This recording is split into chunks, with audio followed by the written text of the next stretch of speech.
Today, I want to tell you about the best upgrades I've ever done to my KLX 300, and I've been putting this off for way too long because I didn't want to do it.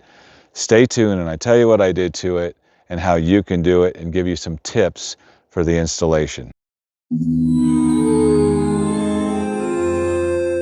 So I finally swapped out the bars on the KLX 300.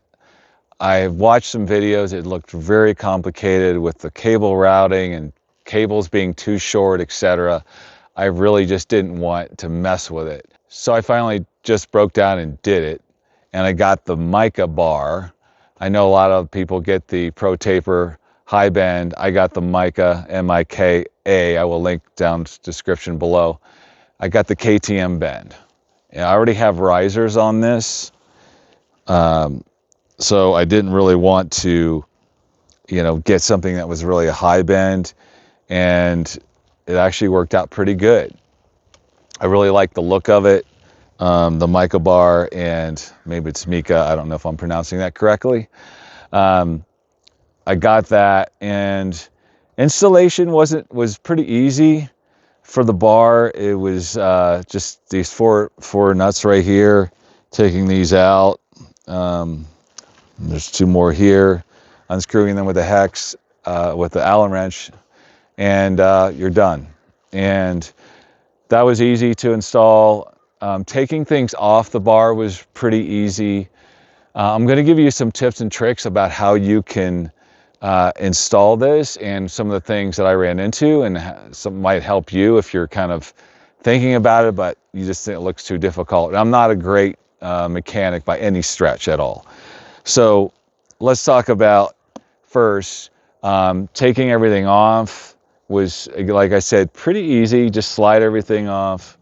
And the throttle tube, I just got a new one instead of you trying to get the glue off the old one. That thing was a pain. So I just threw it in the trash. My new grips are Odai lock-ons, and that went really well. And it came with a new throttle tube, which is great. So all I had to do was insert. It came with like about 8 plastic pieces, and you just had to pick the one that fit the KLX 300 and to get the throttle. And that was probably the most complicated part of the whole process, was the throttle. And there's 2 wires going in the throttle cable, and there's a return. That was tricky for me. I'd never done anything like that. So it's this little housing right here. This thing opens up, and then there's a throttle, 2 cables coming in from below, and that was really, really tricky to get them correct, which one is the right one, and also which one is, how do they go? Am I doing it right? And so when you take it apart, just take note, take a picture, which I didn't do, or take even a video of how things are before you take it all apart. It's just 2 pieces, 2 plastic pieces here. And the tricky thing is there's a little plastic knob, as the original bar has a hole in it, and it keeps this from rotating back and forth. So I didn't want to drill a hole in my new bar. So what I did was I put some duct tape around the bar just to fatten the bar a little bit. And now it's pretty solid on there. I rode it yesterday for about an hour. It seemed to go well. So that was the trickiest part. And over on this side, where you have the light switch and the turn signals and the horn, it's the same thing. It has a little button in there that goes into a hole on the OEM bar. So I just took a little pliers and I just got rid of that nub. So now it goes flush against the bars on both sides. Put some tape around it, put it back together. I looked online and saw what other people did, and so I did not want to drill holes in my new bar.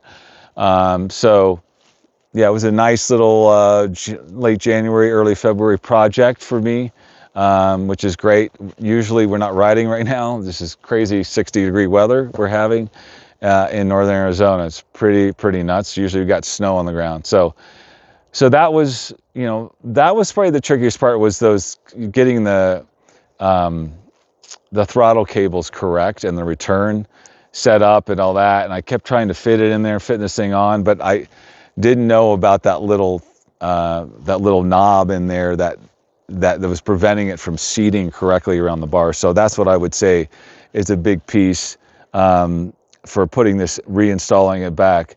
The grips, like I said, so on the left side grip, it has a little, on this particular bar, it has that kind of texture-y stuff that raises it a little bit. And I could not for the life of me get this grip on there. And I looked on Odie's website, and they said, you know, you need to file all the things down on the bar end. It's kind of a roughed up surface, and I think it's created so your grips don't slip. I think that's the whole purpose of it. So what I did was I just put some dry lube in the center of the grip, and it went right on. So that you don't need to file it down. You just put some little dry lube in there and, you know, give it a little oomph, and it'll go right on. And then put get your screw in there and fasten it tight, and you're good to go. And the other thing I put on here was these levers. This is the MZS, and I wasn't sure about the color. I didn't want more green. There's plenty of green on this thing. They're red, and I think the red looks pretty cool. Kind of matches this, you know, Mika thing here in the middle. So I like the red offset, and you got green, black, you got a little bit of red. I really like these levers. They're like 40 bucks, I think. Really nice, cheap upgrade. And I really like you can adjust them so you can, like, they're further away from the bar, or they're, you know, or they get closer to the bar, which is kind of nice. It's got like 5 settings, which is kind of cool. Definitely a cheap upgrade, and I just love the feel of them. I didn't know if these putting the handguards on, if the factory levers were going to work or not, but I have a buddy that was in my 1-year KLX 300 video, Tim, and he's got the red ones. I thought they looked sharp, and I was always jealous of his levers. Didn't know how easy it was to put on. They are easy to swap out. On the clutch side, you got to take the cable, just a little groove there. It slides out, and keeping that little ball, and then you put the new one in, and just goes underneath. Goes right in the same groove. The grooves are identical to the factory. So that was pretty easy. I had a little trouble getting the pin through this guy right here, because you got to line the hole up just perfectly, and then you have to thread it, because on the bottom there's a thread here. So I had a little trouble just lining up just perfect, because you can't just push it down, because it needs to thread in the bottom one. So, and there they have a nut on the bottom. It's kind of hard to see. But that was kind of a little challenging on both sides. It's just lining the holes up perfectly when you slide the levers in. So that's pretty much it for the levers. And then let's talk about the handguards. So the handguards was all about lining them up and trying to get them flush. So you see right here, I got this one pretty flush. So Tusk, the Tusk brand, and they say to have this thing reversed so it's facing like a U shape, which I tried, but I just really couldn't get it lined up very well and get this part flush. I've seen Dork in the Road, he puts them in a table vise and he bends this. I don't have a table vise, but then I saw online somebody just flipped this over so it's made now going down like this, instead of a U shape, an upside down U, I guess. And they lined up pretty good. So now I got them nice. They're nice in there, pretty snug. It's pretty flush right here against the bracket. And I just tightened everything down, and it seems to be solid. So that's a nice little tip, is just flipping that, the bracket here upside down. And I think, you might have a better flush kind of connection there. Same thing on this part, did that. What I would suggest is to tighten, to keep these screws on the bracket loose right here. There's 2 of them. Keep those loose and then tighten this thing down and then tighten the bracket ones last. And then it should snug up pretty nice.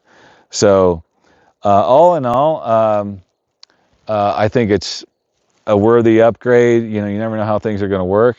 I did have to move this cable a little bit. First I had it going over the handguard, but then I moved it under and moved the handguard up a little bit.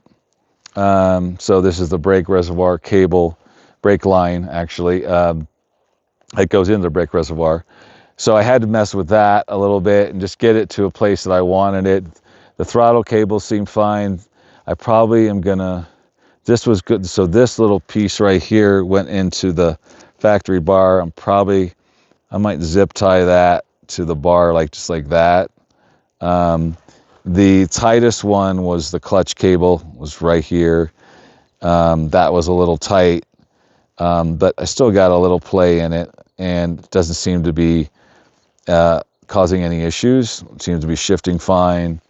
Throttle seems fine, and I got these mirrors that I had in an earlier video, but I'll just talk about them again since I'm talking about everything on the handlebar. These are the MZS, I think it is.